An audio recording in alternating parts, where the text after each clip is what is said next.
কখনো জগন্নাথ মহাপ্রভু নবকলেবর, যেখানে নতুন দেহে প্রকাশ পায় চিরন্তন সত্তা।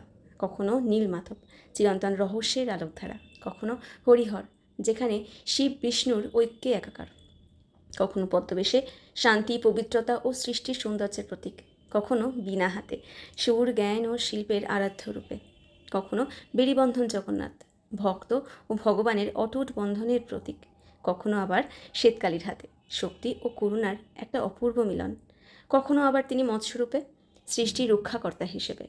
কখনো আবার তার পূর্ণরূপে, যেখানে সমস্ত সৃষ্টি তার মধ্যেই আশ্রয় পায়। আবার কখনো গীতা হাতে, ধর্ম, কর্ম এবং জীবনের চিরন্তন জ্ঞানের বার্তা নিয়ে।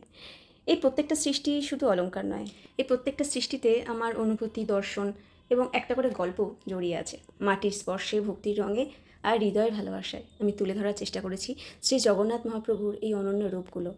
আজ রথযাত্রা। আজকের দিনে জগন্নাথ মহাপ্রভু, বলভদ্র এবং সুভদ্রা তারা রথে চেপে দুনিয়া ঘুরতে বেরোন। ভগবান নিজেই তাদের মন্দিরের সীমানা পেরিয়ে ভক্তদের দ্বারে আসেন। জাতি, ধর্ম, বর্ণের ভেদ ভুলে সবাইকে সমান স্নেহে তারা আপন করে নেন। এই রথযাত্রায় আমার প্রার্থনা রইল সবাই ভালো থাকুক।